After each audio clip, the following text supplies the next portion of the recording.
Good evening, everyone. Thought as I told some people on Periscope this morning, I would be doing this broadcast later today or tonight. Good evening, everyone. Well, speaker's working. Let me mute that. Where we get all kinds of feedback and echoes.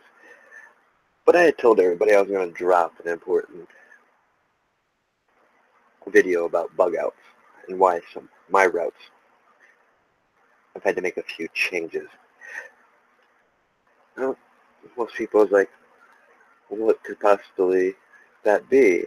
Well, it's location, location, location.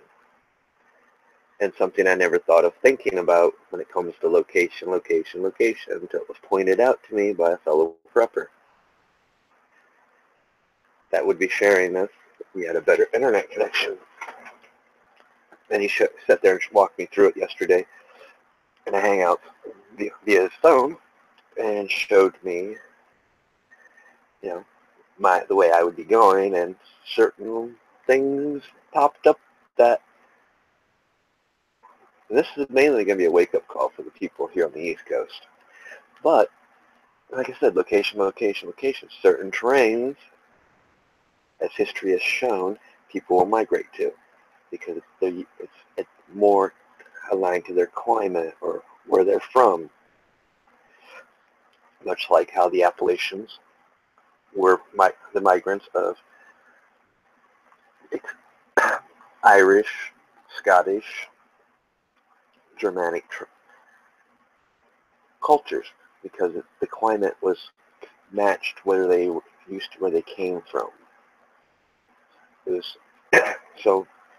It's also why our military does training in the Appalachian Mountains, because it's a similar terrain as we find in Afghanistan, which now I think you might know where I'm leading with this.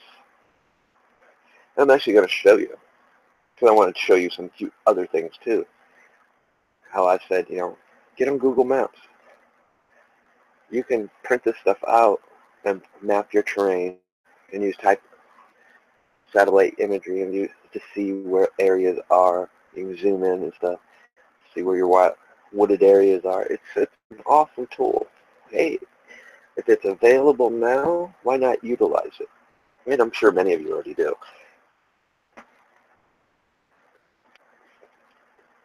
But I found this quite interesting. So let me share screen here. Sharing screen, but you know what I mean.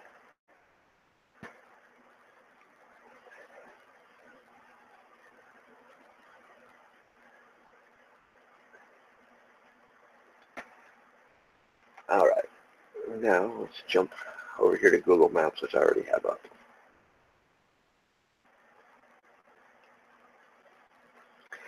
Now we know the Appalachian Trail runs basically up through this way, all the way up into Maine. Comes up somewhat into Pennsylvania and cuts across that way. Beautiful. We got all this. I'm not even showing satellite. Let me show satellite view.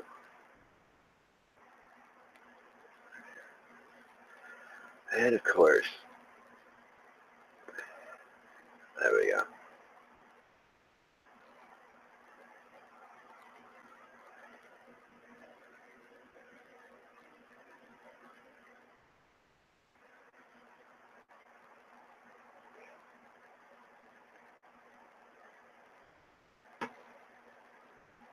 Oh, no, I don't want that.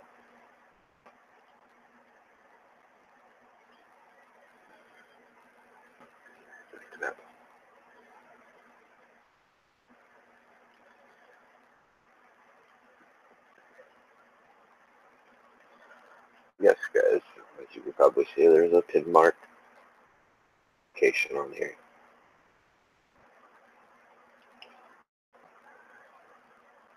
Well, I want to show you a few things here.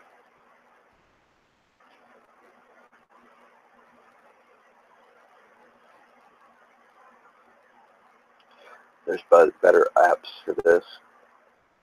I'm just using this right now because it's what I kind of want to use. And that far.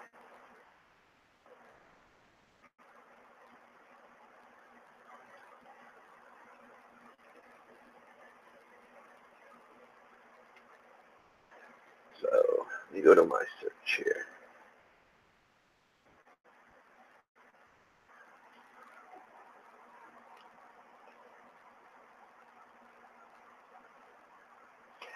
You may ask, why did I type that into my search?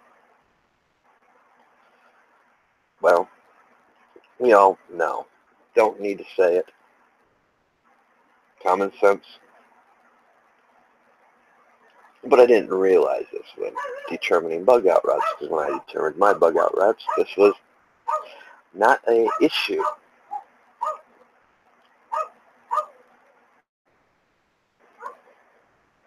But apparently it became an issue.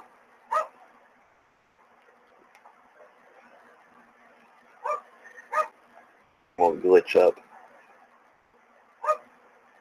Since I have.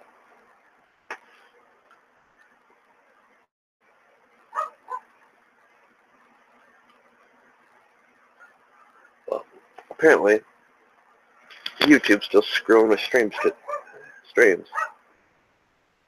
And this is the part that sucks. Because I need to be able to not have my Hangouts up so I can see what I'm doing. I won't know when I get this froze up or disconnected. Seems to be the norm for the day with YouTube. And ignore the dog in the background. I'm going to take a bite out of his master. Or I should say his mistress. It's his favorite game, even at 15 years old. I don't know why. I don't do it to anybody else, but I guess that dog hasn't learned the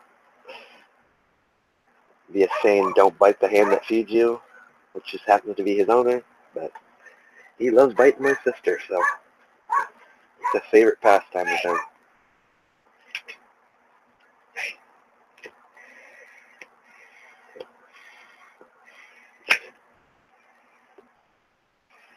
It's probably what's going to end up killing that dog with his age. He's going to end up chasing her one too many times and have a stroke, poor dog. But doing what he loves. He loves doing it.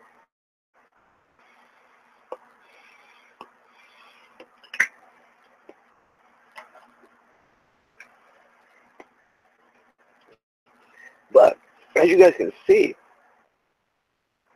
holy shit, there's a lot of them. I haven't even scrolled down.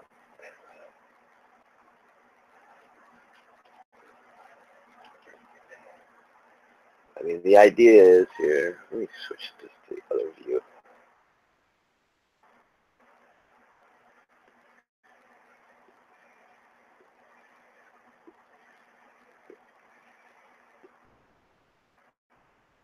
Yeah, we're going to want, most of us are going to want to stay away from big cities, major towns, major cities, small towns. We want small rural towns. We have to go near a town. At the same point, we want to avoid these things.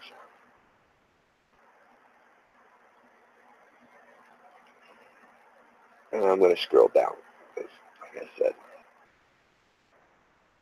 we want to get out of Ohio.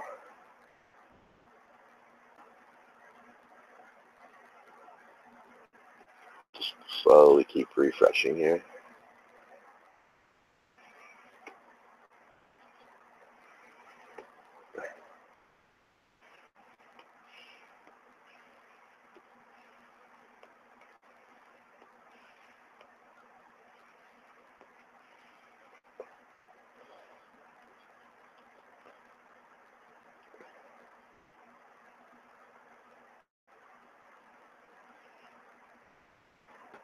West Virginia area, Virginia. So you guys are hit to the George Washington National Forest. Withville in Virginia. And the trail runs through this way. Let's go down farther.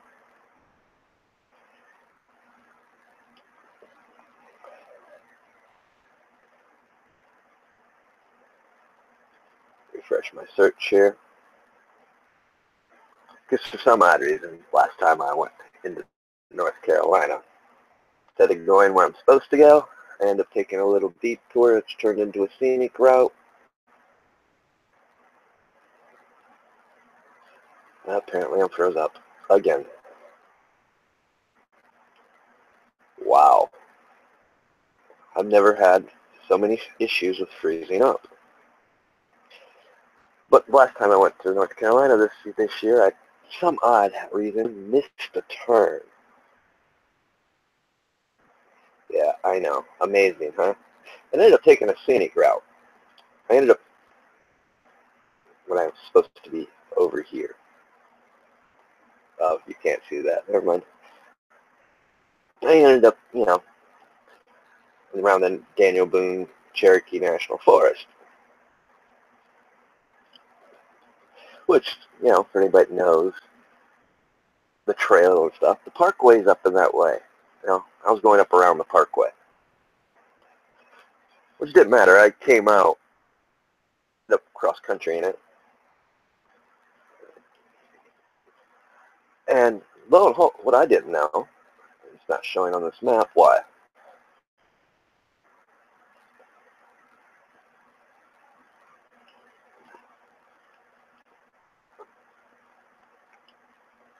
Why? Because I'm froze up.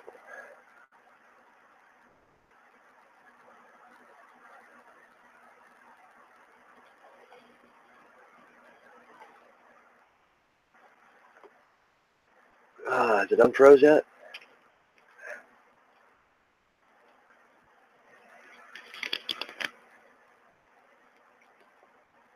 Okay. Are we back? Okay. Like I said, this is getting old.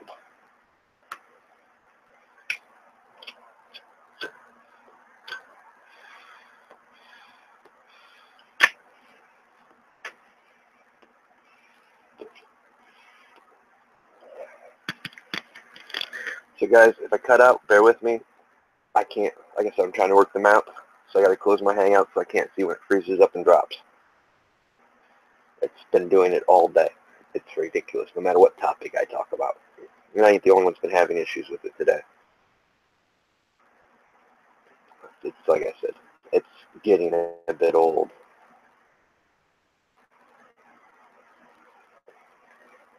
Let me do it. Really?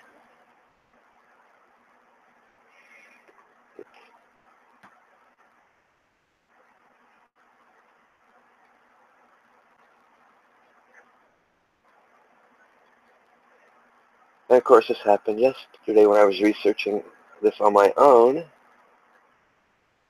Oh, great. This happened yesterday when I was researching this.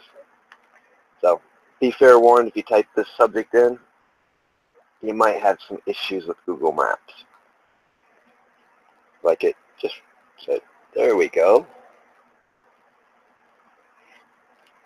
But like I said, I ended up coming up in Johnson, coming up through the Daniel Boone Forest on some back roads and into Johnson City, which took me into Boone. What I didn't know, and which was clearly pointed out to me after the fact, was this spot right here, the Islamic Center of Johnson City, which just happens to be in the Boone National Forest. And I'll tell you what, I did not see a mosque anywhere in that vicinity. That's how blended it is. But mind you, this is also near the Parkway, the Appalachian Trail. You can find it in other areas.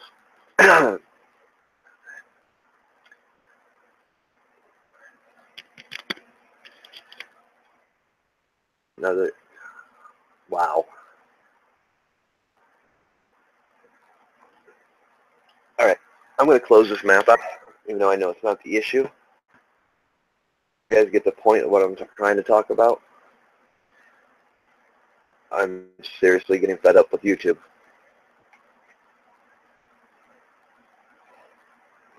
Google.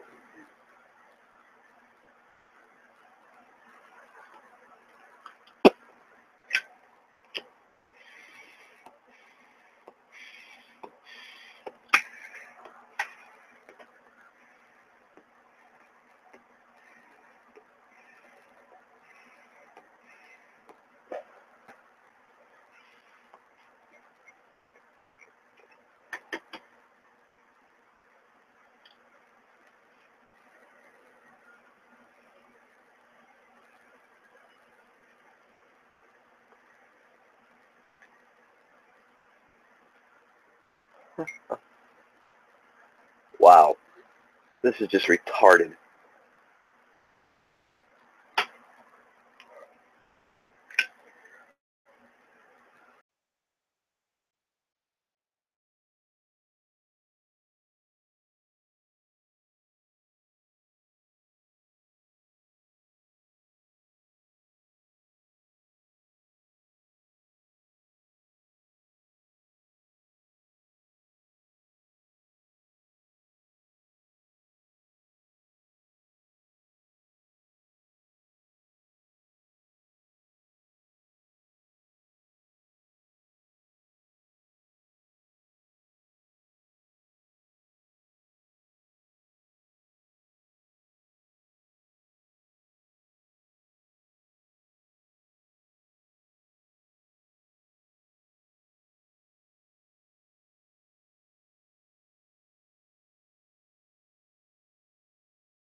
Oh, okay. Talk about just having everything Google related just shut down, crash, close out on its own. Nice. Honestly, I don't even know if I'm live streaming right now.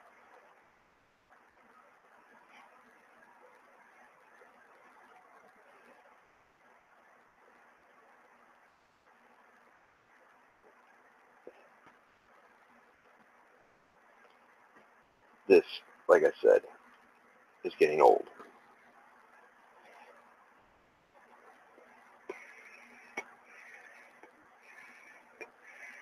Well, it says I've streamed for 18 minutes. I don't know. I should have known showing Google Maps was going to be a bad idea.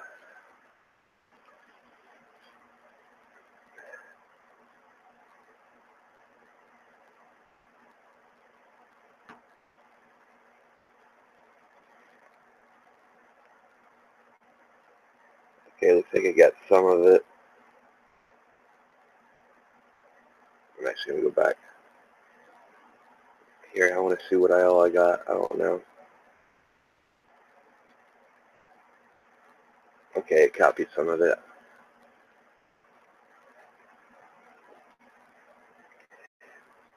It seems YouTube just is really, YouTube and Google is just on a bunch of bullshit today. I haven't had a stream yet that I haven't had crash on me. This was being the worst because I didn't have the whole Google Chrome crash out, including Hangouts at the same time. Just shut it up, closed every window out. Like I said, I apologize for any interruptions because I couldn't see when I was working the map. Obviously not a topic they want shared. But a fellow prepper brought this information to me. And as you can see, dealing with this, it's not something I would have thought about because, which, you know, should slap myself across the back of the head a couple times for not thinking about it because, like I said, history has also shown us this lesson. And I've witnessed it, as I was talking about, as I pointed out. Yes, Boone is where I go from time to time. I love the Appalachian Trail. I love the Parkway. I love that whole area, and it's beautiful. But as I had stated, you know, I remember 3 years ago, my friend moved down there. He asked me to help him move. So I got to go down there for the first time well, not the first time in North Carolina. First time in the mountains in that area. I was in first time I went was when I was like 16. Me and a bunch of friends. Actually, no, it was when I was 19 or 20. Me and a friend, three of my friends went down there. I went to Moorhead, out on the coast. A couple of my friends have never been to the ocean. I have, so. But I enjoyed, going out there, do a little surfing. So I had some fun. We only stayed a couple of days. We was in a tourist spot, and yeah, it wasn't the southern hospitality I was used to, because was used to Tennessee. McMinnville area, Clarksville area, Collin. I loved it. So I was used to that southern hospitality. Like I said, southern hospitality is in my blood anyway. So, yes, I may be a Yankee, but my roots are from the South. Which is something most people didn't know. That actually nobody don't know. Even people know in North Carolina didn't know that.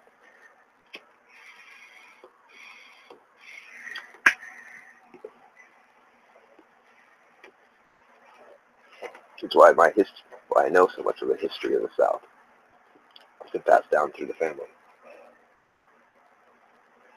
But, so, like I said, I had gotten sidetracked my last trip down there. For some odd reason, I keep missing the damn turn, which is simple. You stay in the left lane and head towards Charlotte. But somehow I stayed on the right side and went right. Stayed in Virginia and backtracked through the Virginia country into Tennessee, which I never was supposed to go into Tennessee. And came through. Beautiful, beautiful scenery, guys. That Daniel Boone National Forest is beautiful. But I never seen a mosque, and I passed that mosque, and I've never seen it. And it was in the spring, so there wasn't really much leaves on the trees, and like I said, back to the first part of the story, I guess. 3 years ago, I went down there and helped him move.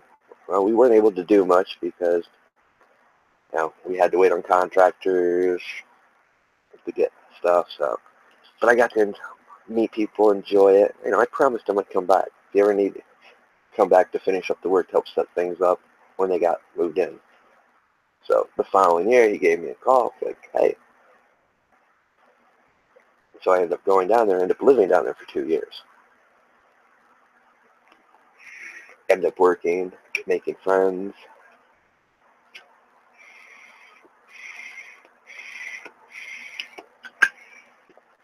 Helping to get some of the stuff done on the property so the property could sustain itself.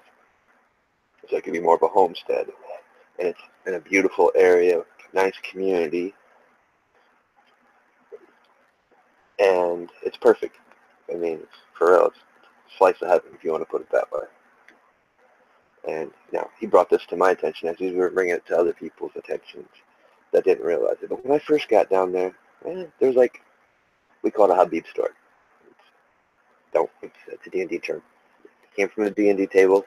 Don't take offense. It's just what we called it. But, it was a tobacco store owned by they were Arabic. I don't know their actual nationality. But at the time, it was only them in that town in Boone. They had a nice tobacco store. They were friendly. But as far as you seen any other Muslims around, I knew of one other. It was because somebody I worked with was married to him, and he was cool. So let's get that understood right now.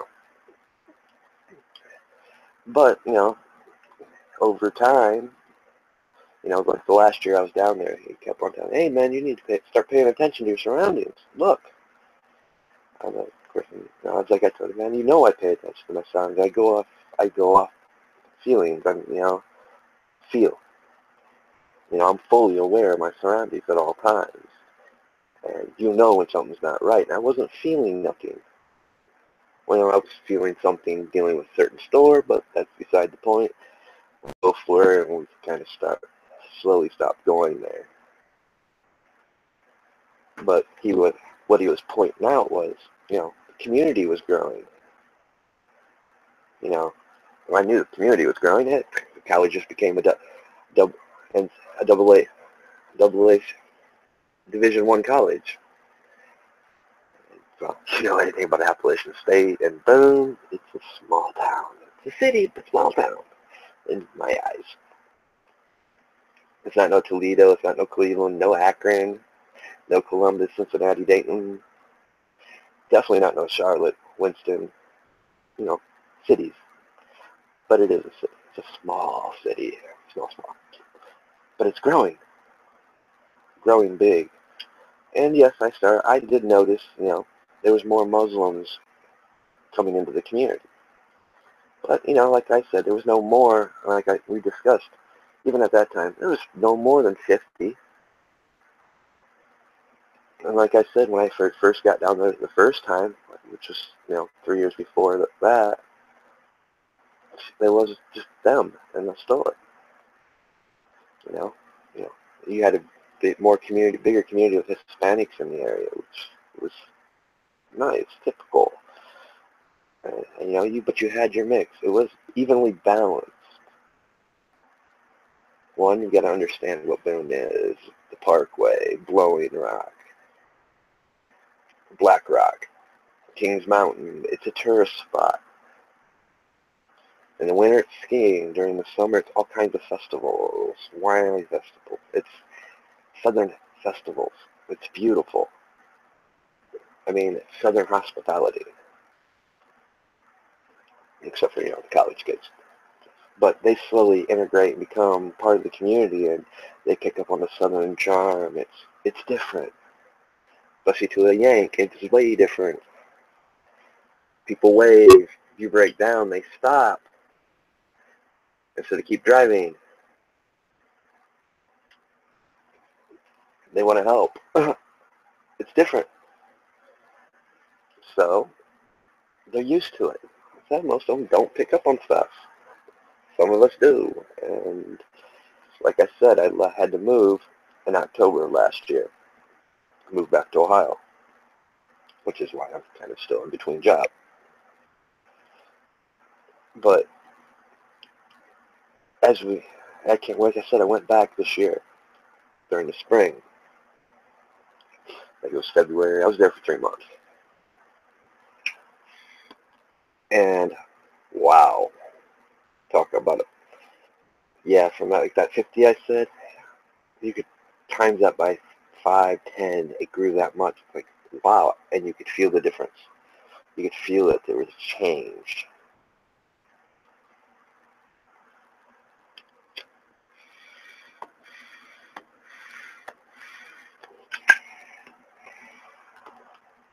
You could feel a different vibe in the air. And I'm almost dead set. My friends will tell you I've got friends that are Muslims. I've got friends from all religious beliefs. I don't judge them by that. And I was still getting a different feel of certain groups that was there. Much like I started getting that feeling from that tobacco store.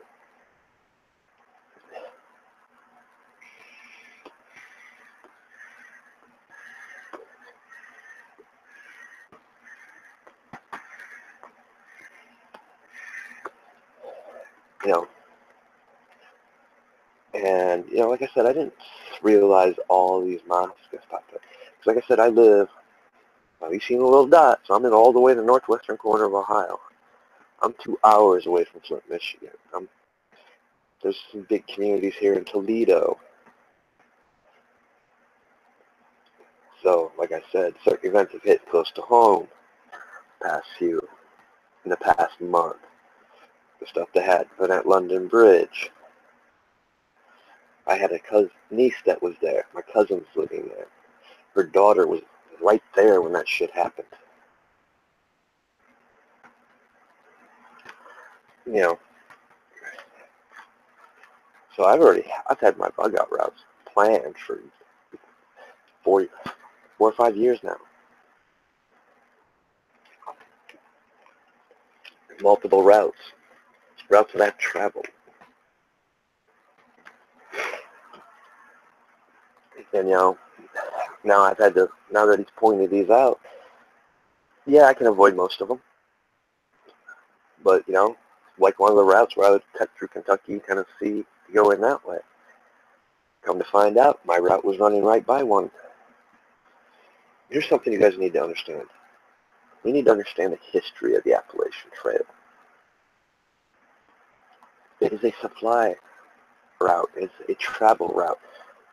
When all these roads are untravelable, people are going to use that. But we also have to understand, like I said, history, immigration history, where our forefathers have come from. How the hills, the Appalachians, the mountains, that climate suited certain cultures. And that's what they decided to call home. Now we must also realize this is also happening with these refugees they're bringing in. And hopefully most of these guys are vetted, but we've seen otherwise, we've heard otherwise. It is something to be aware of. I'm not saying make a big deal out of it, because I don't think we should. But by being aware of it, we might make us change some of our routes, change some of our thinking, change how we prepare things. I wish I could have showed you more on the map, but apparently, and this happened to me yesterday after I was researching it and doing it on my own after he showed me, I had the same thing happen. So apparently typing that word into Google Maps is not a good idea. But I like being prepared, because the sad fact is, we've seen what's going on in all over the country. And I'm not singling nobody out. There's bad apples in every group, just like there's many good people that want the same things we want. We're getting ready to celebrate the 4th of July, our Independence Day. Many people still believe in that dream, believe in those things, want to come here to have a better way of life. They want to, I'm not going to use the word that they keep using now, they want to integrate and merge into our culture, become what our culture is, what it stands for. Even though a lot of people don't believe it does anymore. And people are probably going to say, well, you don't either. You're doing a series called The Great American Deception. Oh, yeah, I'm doing it for a reason. But it's not for that reason. I believe in those things. That's why I'm doing that series, showing you the deceptions that they've been used to divide us, how they've changed our history, trying to manipulate and remove things from our history. I'm pointing out the deceptions they're using against us. I'm not going to fall victim to the division. That's what they want. That's not what our Constitution's about. That's not what Independence Day is about. Independence Day is about me being able to come on here and do what I'm doing right now, making you aware of a situation that, hey, maybe some people didn't know about. I didn't know about until it was pointed out to me, and it affected some of my routes. Because I want to use, in my bug out routes, I want to be more in the wooded area, not in the open. I want to stay off the highways. I want to be able to use the land to be self-sufficient, to be able to stay out of my own rations that I need to make it from point A to point B.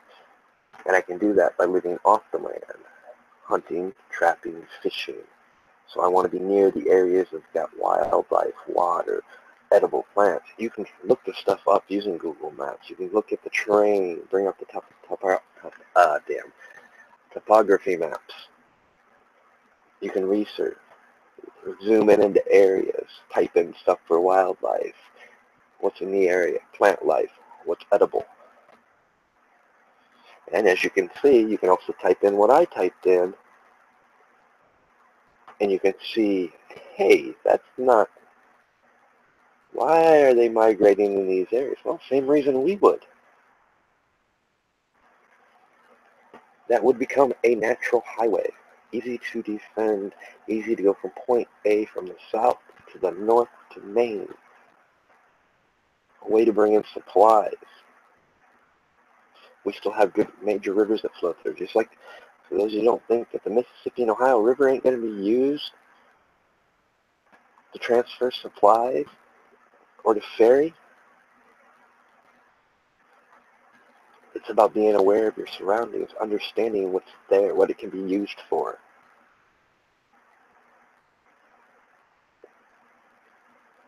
And like I said, history has shown us that these places,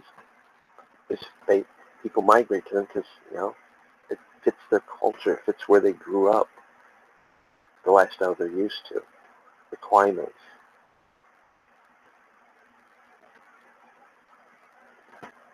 But I wanted to point this out. I was thankful he pointed it out to me because, as we sat there and talked yesterday, I was hoping to be able to get him on tonight, but it's hit or miss with him because, like I said, where he lives, yeah, he's got to use MiFi, so. And wow, MiFi, the mountains don't work too well.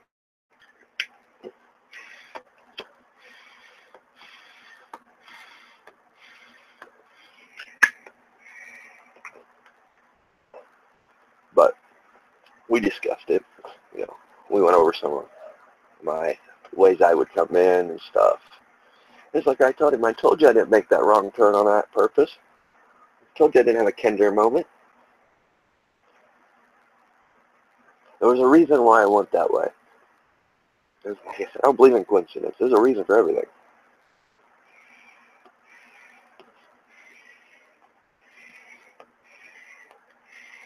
Maybe my reason of going through there was to later down the road, you think about, why'd you come through that way?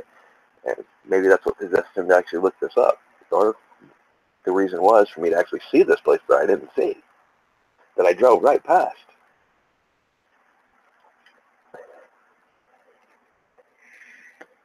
Which therefore, by these events happening, allowed us to make you guys aware of these things.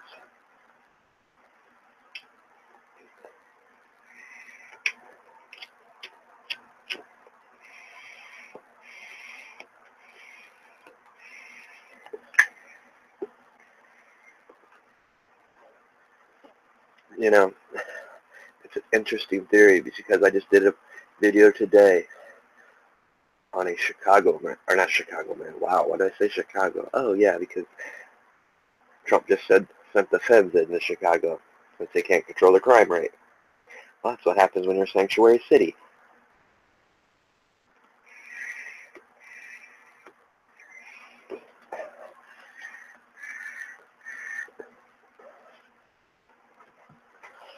But that's beside the point. Charlotte. A Charlotte man was indicted. And nobody's reporting it. Everybody I've shared it to. I guess they don't care. I guess it's not big news. Or maybe it's old news. I don't know. Can't be old news because it just broke this week. But we found a loophole in a loophole that actually is a major loophole and a threat to our national security with airports. It's called the buddy pass system.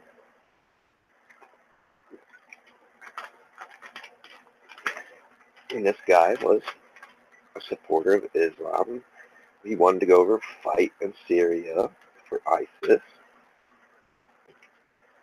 And the feds caught wind of it and basically he was charged for, which should have been terrorism. I don't care how they want to word it. Once he bought those tickets for those feds, he committed an act of terrorism because it was using the buddy pass system to get, they said reduced, but as we investigated a little bit more into the buddy pass system, it allows you to bypass security. Basically, just flash your ID. You don't have to have a passport. Don't have to have a ticket. Well, you got a ticket because it's your the buddy pass, but it's a perk that they give people that work in the airlines. Maybe for their family and friends, allow them to, not pay as much for the tickets, but it also allows them to skirt security or just show a photo ID and walk right through. That's it. Bypass TSA and all that, and on your way you go. So you're not going through and getting caught with the background check to find out if you're actually on the watch list. Yeah, good catch by the FBI. They still haven't released the airline, so I don't think they will. They should.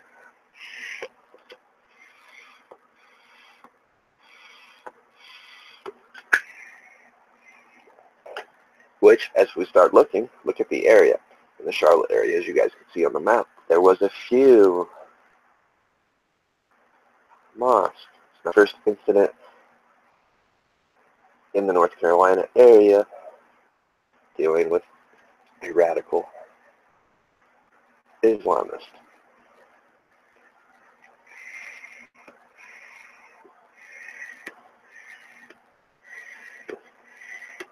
And it's our duty to make you guys aware of these things when we find them. And it's my, as preppers or people that in the prepping community, some of this stuff might make us want to change our routes or change places we might go, thinking it might be. So it gives us a new perspective on things. And like I said, I'm not singling no group out, but I'm being a prepper. I'm being prepared for any situation that could arise. Not saying it will. More than likely it never will. But we do not know. I mean, that's one thing I've given our country its props on, except for these few cities that want to do sanctuaries.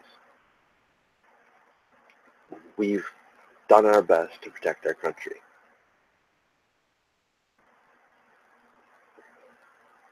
We have a president finally in office that wants to protect our country. That's doing what it takes to protect our country. Stop giving these guys federal funding for sanctuary cities.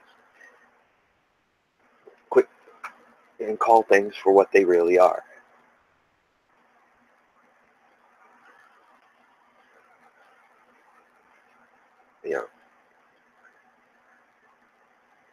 For me, my bug out routes, like I said, that's how I choose my routes. I choose it by terrain, knowing that obviously I'm going south, guys. But don't think I'm just going south. I've got plans to go west, too. I've got a few friends that live out west that own, underground facilities that they invested in, that I'm still in communication with. I've got more than one route. Depends where things pop off, what happened. Another thing to be paying attention to that I'm not going to look up on the Google Maps. Not going to happen. But another thing, know where your nuclear facilities are. We want to avoid them. I don't know how many people actually followed Abu 7. He did, that cyber hacking stuff that's been going around? They actually hacked one of our nuclear facilities. He did an article on it. He did a video on it. They didn't do anything. They were just looking for information, I guess. But the point is, it happened here. And we know we don't need to go clear back to Chernobyl. We're witnessing what happens to a nuclear plant in Fukushima.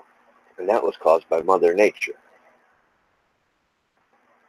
Imagine what a hacker could do.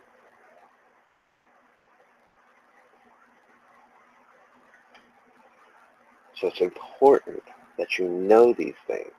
Know your location. Know there's areas you're going to have to travel through. You're going to want to avoid these areas. Because if we're bugging out, that's because shit hit the fan. There's no other reason to bug out. And if you plan on bugging in, know your surroundings. Can you sustain yourself, the wildlife around you, with the edibles, the gardens you make? Can you sustain your community if you were doing a community thing?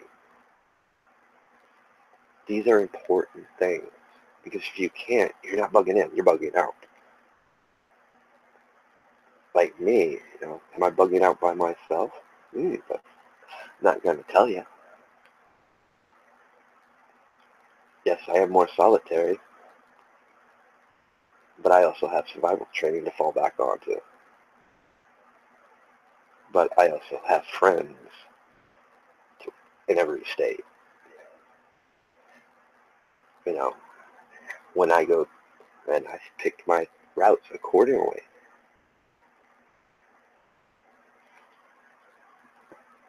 On either side, north, south, east, west, northwest, southwest, southeast, northeast, all the compass points. I've got all that mapped up, and you guys should. Look at the other ways of travel. Like Southern Prepper did one. Electrical lines, the big power lines. There's a huge path that you're going to walk. It's pretty much, depending on the time of the year. It's summer, the grass is probably going to be about knee high, but you got this wide path. It's a trail that you can walk down railroads or abandoned railroads, because what they do with the old railroads, they rip up the old railroads, they turn them into footpaths, bike paths. Those are good places to travel because it keeps you off the roads. It keeps you in more of the wilderness area. And by mapping it out, when you'll get to big cities, and you'll know how to skirt them.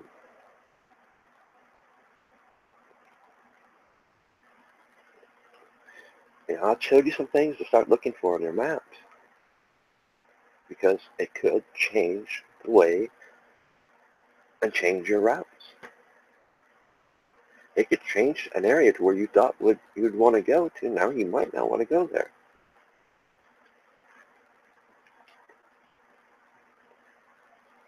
These are all important things to think about. Now, that's our job. We always got to be thinking. And it's not about doom and gloom scenarios. Most of our stuff is just going to be everyday stuff, because who knows if a doom and gloom scenario will ever happen. I hope to never see one, honestly. But I'd like to be prepared in case. I'd like to be prepared if I'm going to work one morning and I come across an accident. I probably need to take a refresher course in first aid and CPR. It's been a long time. I have the knowledge, but refreshing the mind is a good thing. There's many people that offer some great courses. Patriot Nurse goes to a lot of states, offers her courses. Great. Skinny Medic does the same thing. And I'm sure you guys know of others that I don't know about. Or you go to your local EMT, fire departments and EMTs. They still do them. For, certain times of the month and year, they'll do them. It's keeping yourself refreshed. Keeping your mind fresh, remembering these things. Because in truth, I've talked about this before, most people, until they experience something, they're not going to know how they're going to react. And you won't. You might think you'll be able to handle it, but your mind's a different thing. Thinking of it, that's why it's good to talk about it. Nothing wrong with a little role play, guys. Hence why I kind of mentioned the D&D table. Because by doing such things, you're running scenarios. You might just be role-playing about in your head or discussing them with people, coming up with scenarios. What would you do? How would you react?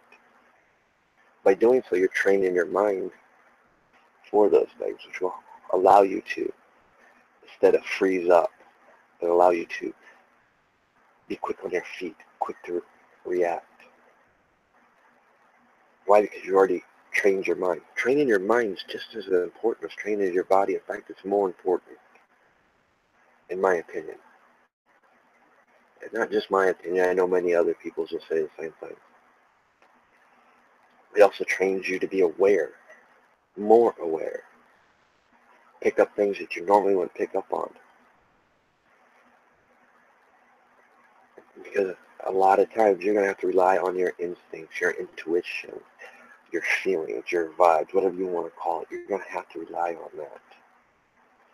Start training yourself to do so now. You know, like I said, I told you I felt something different this last time I was in that area. It was not the same. What, was it bad? No, not entirely. It just wasn't the same. It was a change. A change that I wouldn't say it was a good one, but it wasn't a bad one either. It was just something telling me to be more aware.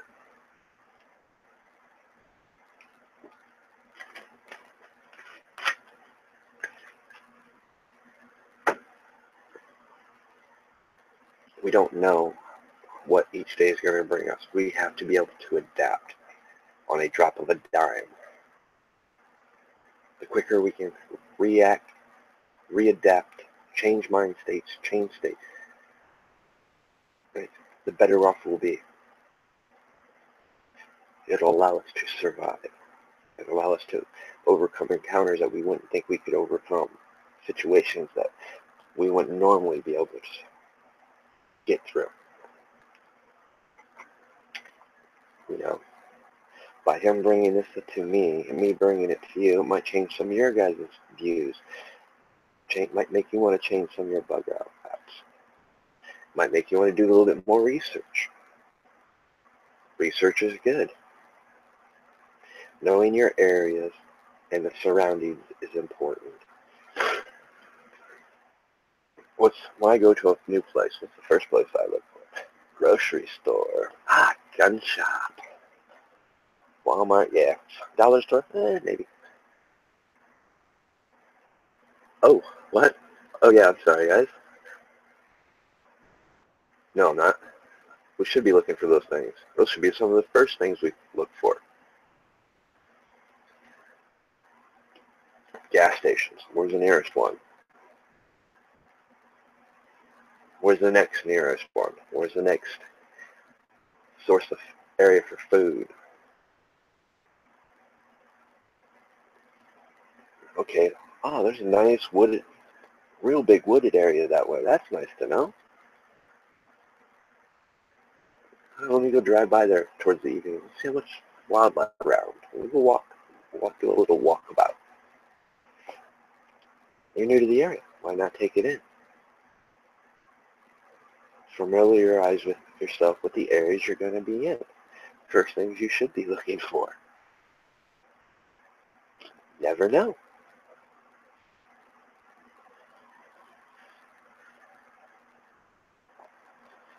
You know, just like when I occasionally go into a bar. Like I said, I'm not that big of a drinker. Some people might say different, but hey, my friends know me better, and they'll also be the first to tell you, yeah, he don't drink much. And if he does, they would probably bet you I could get in a car and be dead sober if the situation arose. Important part of training your mind.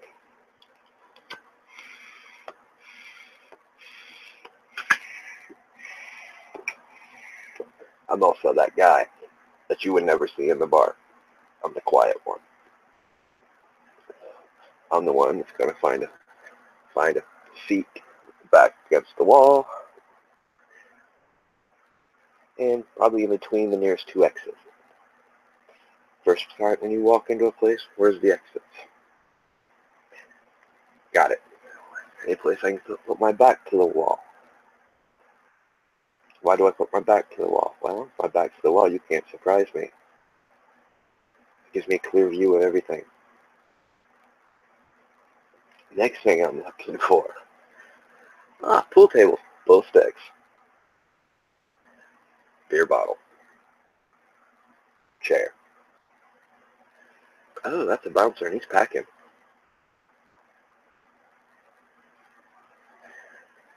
Okay, that guy's carrying. Most people don't do that. Most people don't train themselves to do that. Okay, this group's over here is kind of rowdy. Don't want to be around them. These are the things you've learned to pick up on. You got to train yourself to do it. These are important things. Something pops off, I want to be able to get to that door. I don't want to be in an altercation.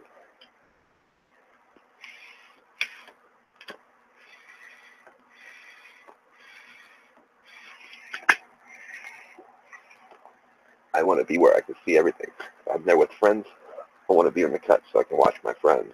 So I have their 6.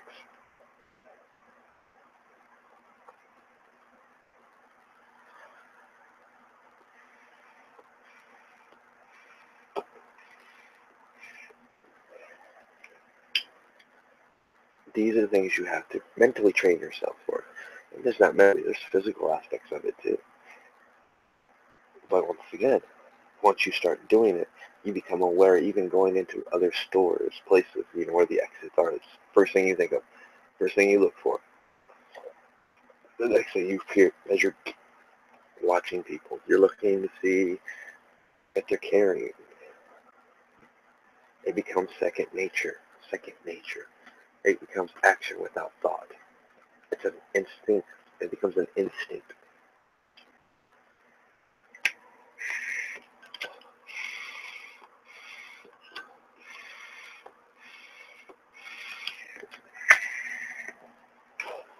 My friends will also tell you my quietness can be unnerving.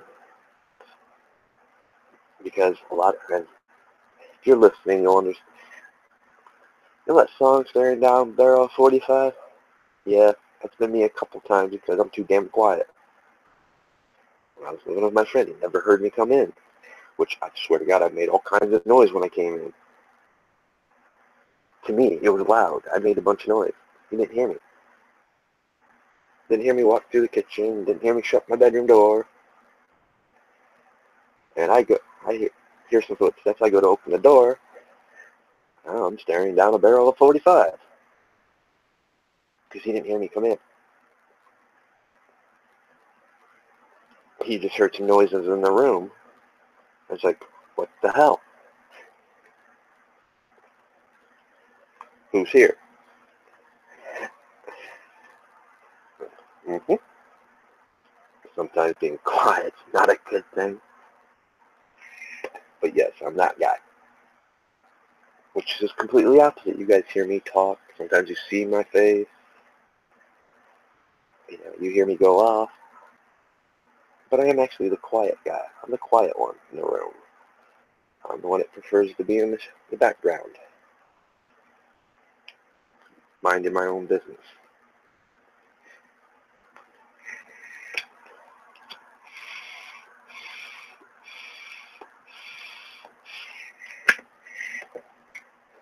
And a lot of times I pick the places I go for a reason. I'll go to places like I said, pool tables. If you got pool tables, hey, if I'm not with my back against the wall somewhere, I'm actually at the pool table. I enjoy shooting pool, but by the shooting pool, I'm walking around the tables. I've got the whole room in my view.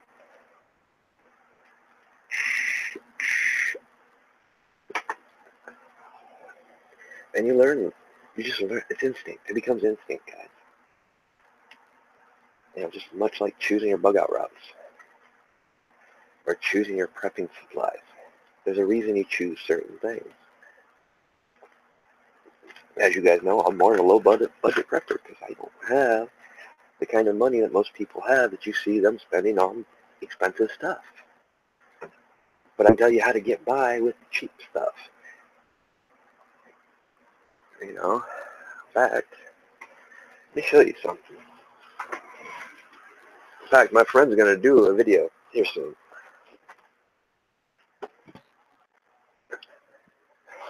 I'm just going to show you a couple items that I bought. You know, they were cheap.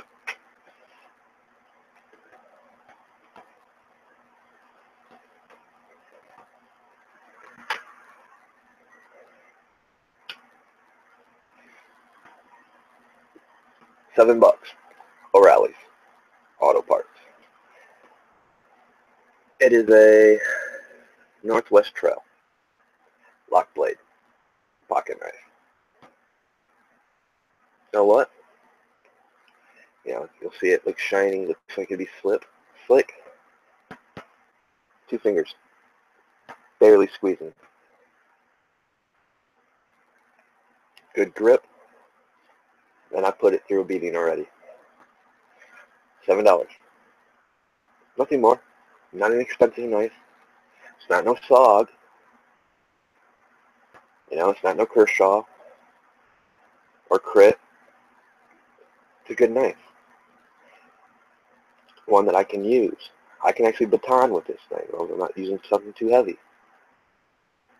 You know, it's knowing the equipment you've got.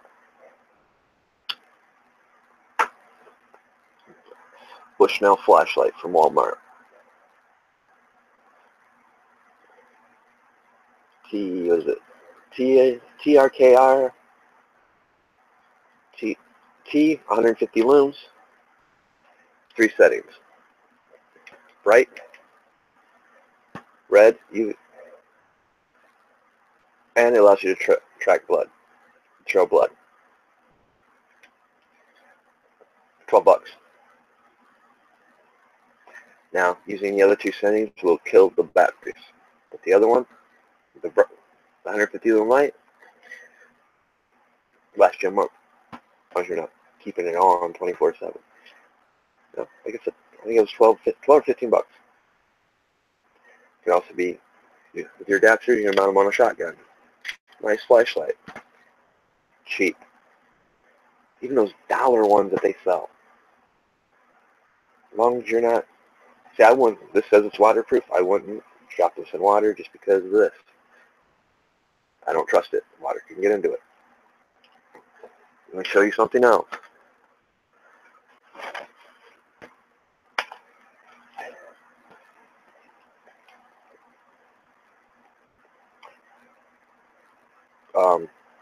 Tractor Supply. $9. I honestly thought the handle would be broke by now, but I've been waiting for this wood to break. I mean, I've thrown this. It's actually a good throwing knife. Shocking.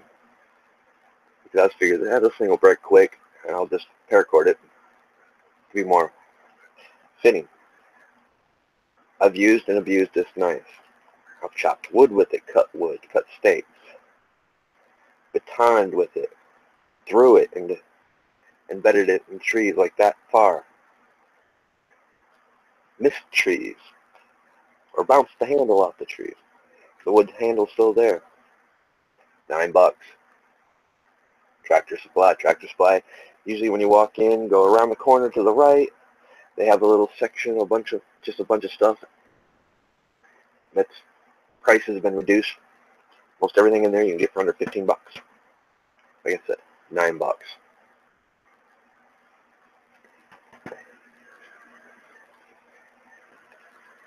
I don't know where my Tanto is.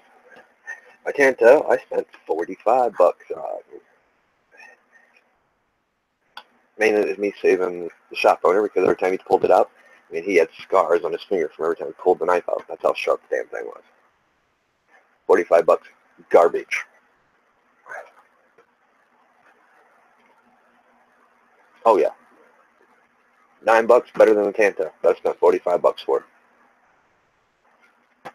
Oh yeah, little paracord thing with the whistle and the flint and steel, and that little chisel thing that slides out of there is awesome for getting your shavings to start a fire with.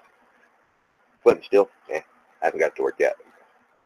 But 100 feet of paracord, 99 cents, Walmart.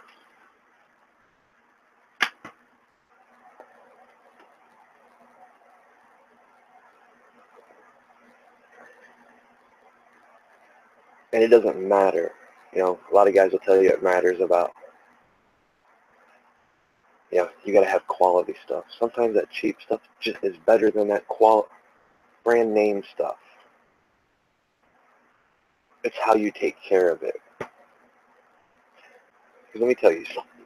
If we ever come down to that scenario, you're not going to be sitting there doing what they do to test those things. You're not going to be using and abusing those stuff. You're going to take care of them.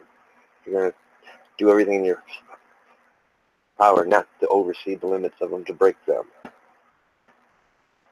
Because they're not that won't be that easily to replace. You'll know the limits of them. You won't exceed the limits. Unless you are in a situation where you have to. And by then you know how to properly use it. Like, the chances of you breaking it aren't that big. Now, like I said, I don't have, especially now, I really don't have. Now it's, you know, hey, what can I refurbish, or what can I make this into? Or, well, shit, I got a forge out there, let me fire it up and make some knives.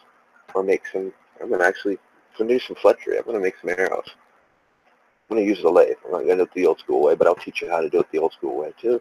But I'm going to make some arrow shafts and fletch them up. So I've got a longbow.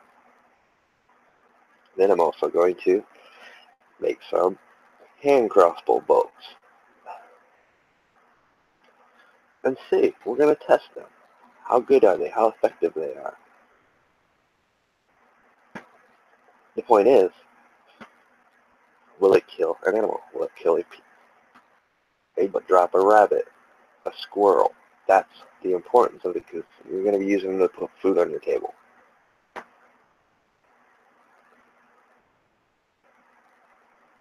You know, you're not going to be able to export. You're going to need to know how to make your own arrow shafts. And it's not that hard, actually. I learned it in 4-H. Actually, I learned it in Boy Scouts and 4-H. I already knew how when I was in 4-H. It's stuff like that. And we got stuff just laying around we can do stuff like that with. You know, sometimes we don't need all that expensive stuff, you know. So it's nice to have if you can afford it. If you can't, you don't know how to get by without it. Dude, the things you can do with a tarp will amaze you. You can make shelter, and many different types of shelter just using a tarp. You can use a tarp to make a tent. Very easy. Less work than actually setting a tent up. Need a little, just some paracord. You know, most of us have paracord's fairly cheap. So, and just knowing how to do certain nuts. And knowing how to use what's just laying around. You know, everyone should have a tarp in their bug-out bag, along with a couple heavy-duty construction trash bags. There's a lot you can do with it. Another thing I recommend, you know, both those nylon laundry bags, have one of them in your bug-out bag. Why? They have multiple uses.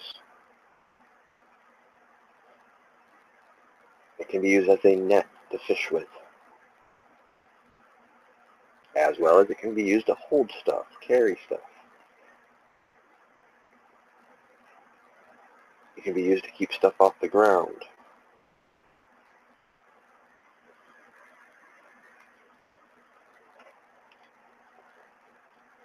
You know, because let's be truthful, if you're bugging out, you don't want heavy packs. You want enough to get you from point A to point B or to your next cache that you have stashed to resupply with.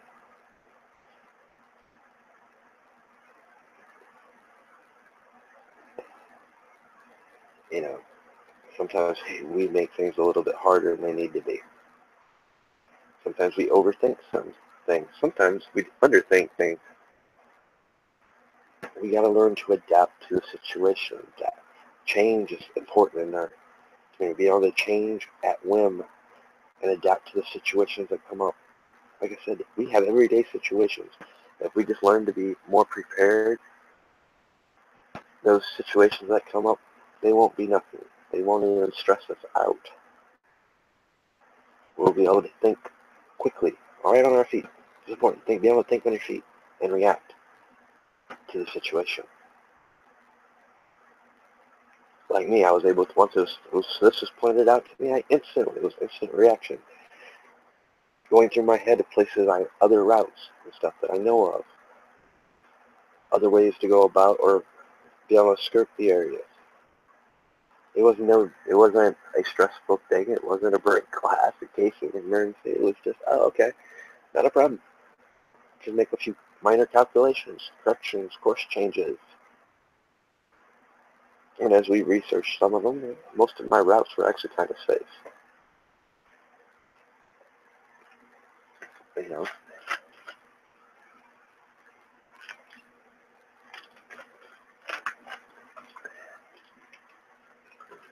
Now for me, my biggest danger is all the cities I had to skirt and avoid. That's the other thing. You do not want to be nowhere near a city.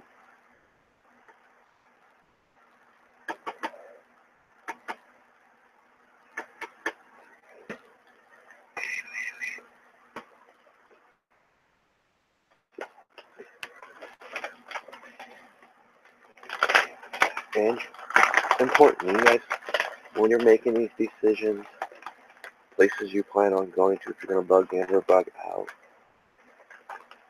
you want to make sure that the locations you're going to or going to stay in is someplace you're going to feel safe, comfortable, and if you're going to a place that you've never been, why are you bugging out there? You need to visit the places. You need to see if you're going to feel comfortable there. You're going to want to see if stuff's there to sustain you. So you're not going through your rations, going through your supplies. The land's got to be able to support you, and just not you, the people that you're with, that you're bringing with you. If you're a community, the land also has to be able to be planted. What will grow in this area? You need to know these things in advance.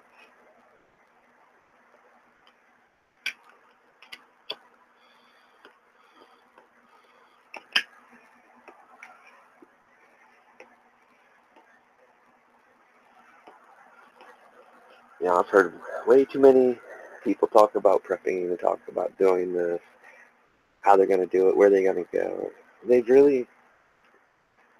It's cool they're thinking about it, talking about it, but some people never even visited the spots. Or some people just, hear other people talking about, oh, that's where we're going to go. They might even buy some property, but they never visit the property.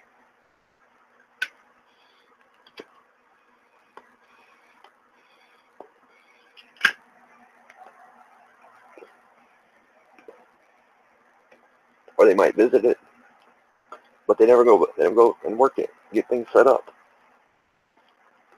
What's the point?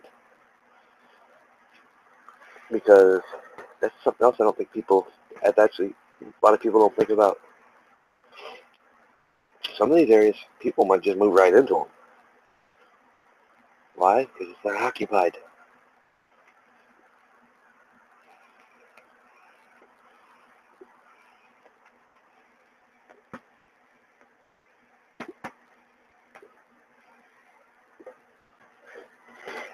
You might think it's in the middle of nowhere, nobody's going to find it. Well, if it's in the middle of nowhere and you think nobody's going to find it, Well, somebody's probably already found it because they're thinking the same damn thing you're thinking. And let me tell you something. It's the same scenario. They're not going to care if you got the deed to that property or not. It becomes a survival situation. They're there. They moved there. And they might respect you and move out or ask, well, can we stay here with you? Or they might tell you to go screw yourself.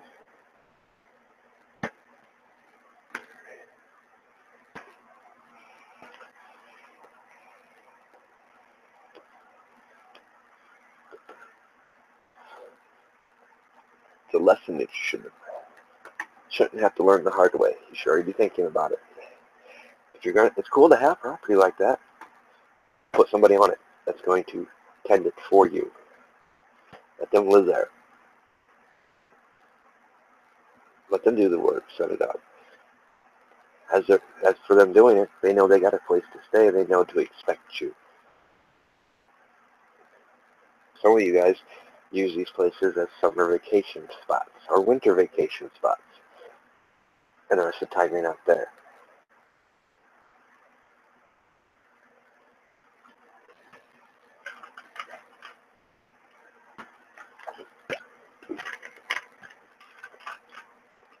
You know, I share a lot of things with you guys. There's going to be tons of stuff I don't share with you. I'm not showing you my bug out routes. I'm not showing you landmarks of places where I might be or may not be. You know, just be careful with what I show you outside around the property. I'm not showing you any landmarks where you could find this property. What mattered to me if you did or didn't, because I'm not bugging in here. It's undefendable.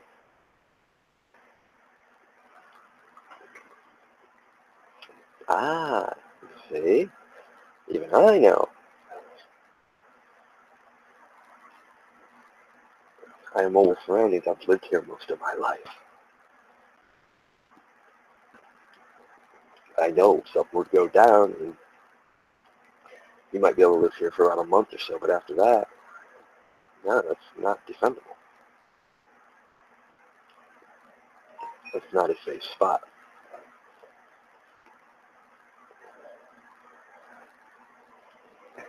You know, like I said, prepping is about thinking. It's about thinking about scenarios that probably more likely possibilities of them coming up will never happen. But by doing so, it's preparing you for other things. It's teaching you to be aware. That's the importance of these things.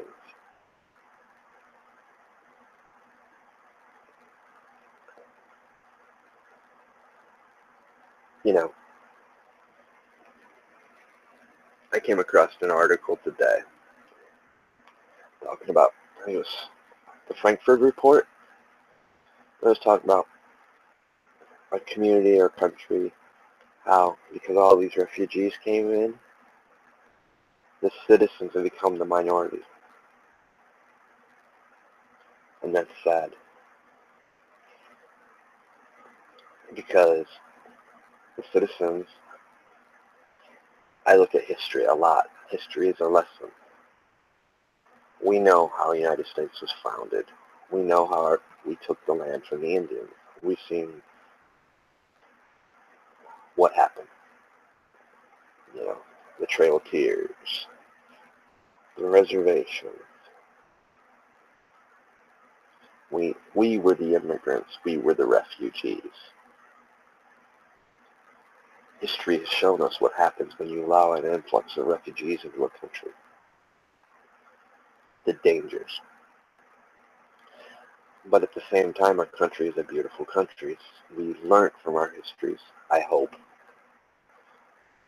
I know, I've seen it, but I've also seen the darker side of our things.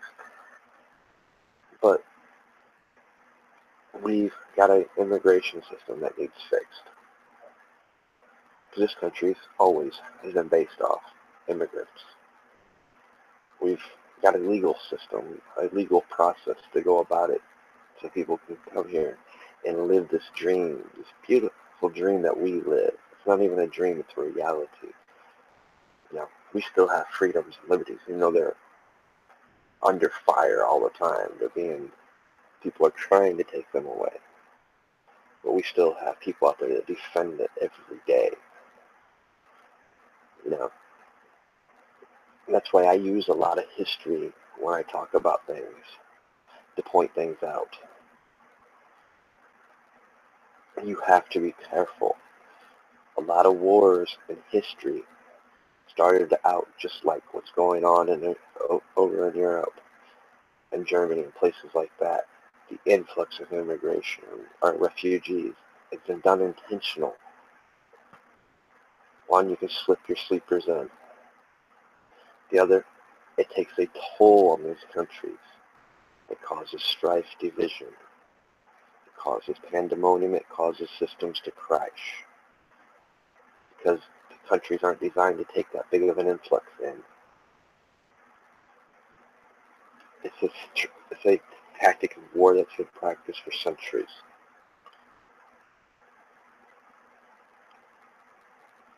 That's why you have to be careful. That's why you have to have laws in place.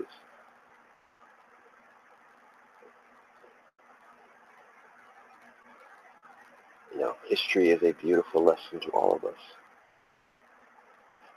Unfortunately, that's kind of what the Great American Deception is about that I do, the series I've been doing. I've decided it's going to be a 12-part series. Each month I'll be introducing a new one.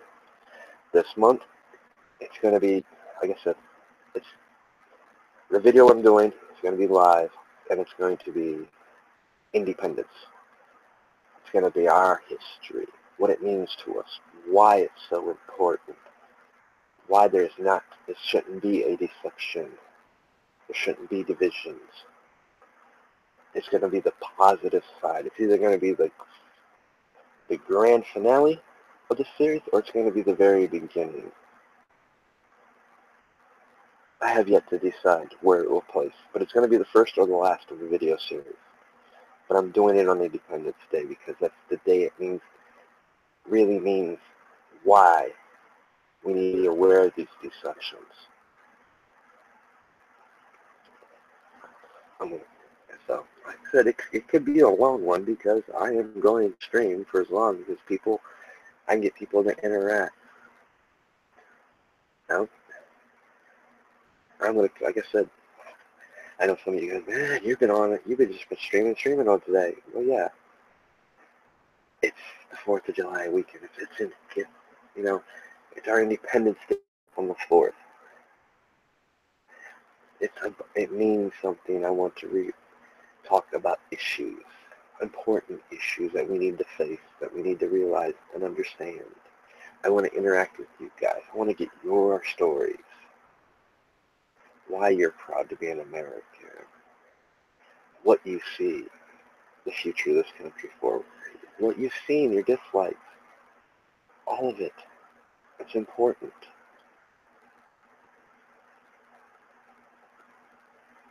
Yes, guys, I'm kind of wrapping up because I kind of got to be up early in the morning. It's already after 12 o'clock. Doesn't feel like I've streamed for an hour, but I guess I have. But, like I said, I get to do something that's relaxing. It's part of the American dream, to spend time with your family, go out on the lake on 4th of July weekend, enjoy some peace and quiet, do some fishing, barbecuing, spending time with friends and family. It's what the American dream is really about. Celebrating our freedoms, our rights, our liberties.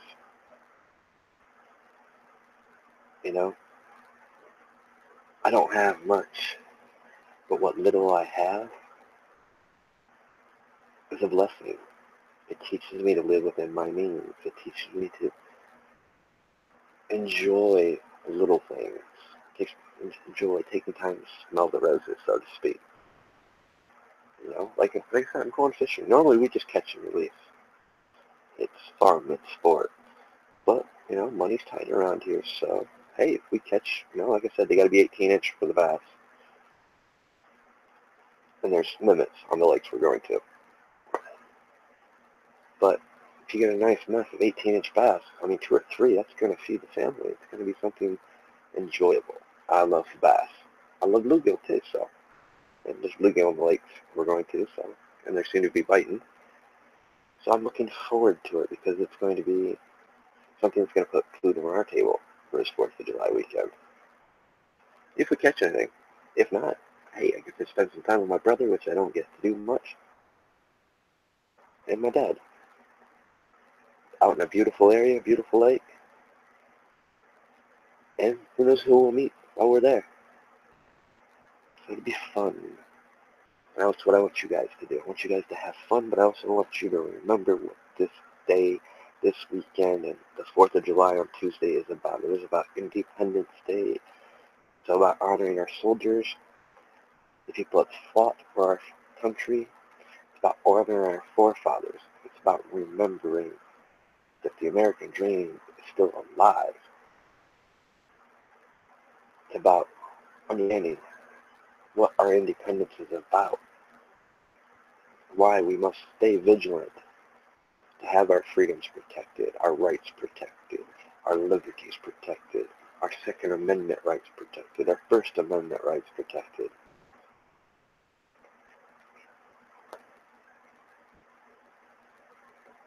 Why we need some more change in this country. We need lots of change in our government. We need to start standing up to this two-sided political system that's getting nothing accomplished because they don't want to. They want to sit there and argue for no reason. They got a job to do.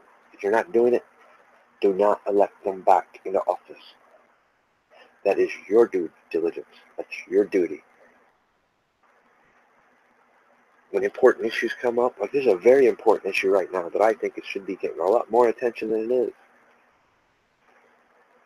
What is it, Tucson? I can't pronounce her first name. But Gabbard has introduced a bill in Congress to stop our government from sponsoring militant organizations, supplying weapons, money to people in Syria and any other groups that may come up. Enough's enough. We need to stop it. If any of us would send any arms or send any money to any of those groups, we'd be called terrorists and be charged for it. Our government needs to be held accountable. They need to stop it. They've created so much of this problem over there. It's not funny. It needs to be reined in. It needs to be stopped. And sadly, last time I heard about it Tuesday, there's only 13 senators that's trying to propose this bill. Nobody's giving paying any attention. It's not getting no media attention. Of course, it's not going to get no media attention, the mainstream news, because they don't want you knowing about it. They want the status quo. I showed you the other day, yes, it was a 3-hour video. I showed you how you can go. If you don't got time, you can go to the website.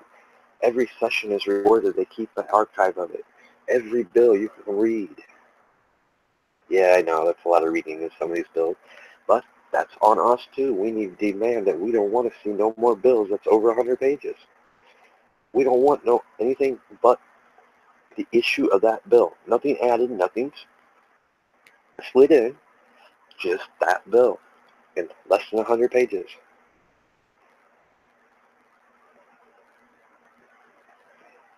We need to start looking for people that's about the Constitution as it is written, black and white, that understand it for that, that has common sense, most importantly. In fact, I think we should hand our politicians the book, Payne's book, Common Sense. Read it.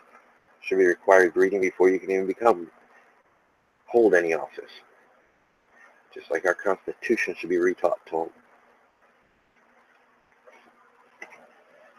Like I said, if you ain't tired of me yet, you probably will before Tuesday comes. I've got plans for plenty of videos I'm going to be doing. And I'm going to get back into some of the psychological warfare that's going on. I'm going to cover a bunch of stuff. Mainly because I want to. It needs to be out there. You know, I probably should be working on growing my channel a bit, but hey, it'll come in due time. People's going to eventually stumble across some of these videos and listen to what I'm saying.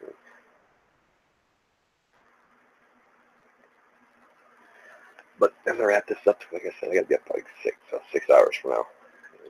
I'm probably not going to bed probably for about another hour, knowing me anyway. So, like I said, you're going to hear from me sometime tomorrow.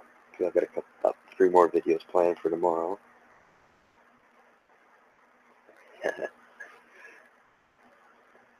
But, yeah, 'cause I haven't forgotten about the one video I was talking about. I've already got that clip recorded, ready to go.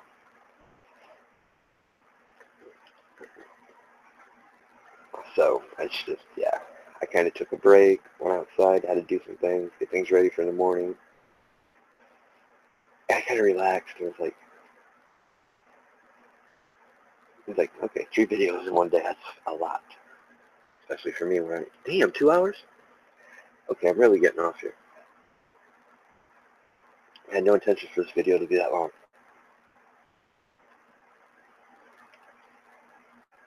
But like I said, you guys enjoy your 4th of July weekend. You guys be safe. Think about what independence really means, what it matters. Talk about it with your family and friends as you're celebrating. Have fun. Enjoy it. Above all, be safe. If you're going to drink, you got nothing wrong with it. I enjoy drinking occasionally myself. Just don't get behind the wheel and drive. Be smart. And remember, we the people, for the people. It's about us. We're supposed to be non-divided. We're supposed to be a whole, a community. We need to get back to those things. I look forward to talking to you some more tomorrow. I'll see you then.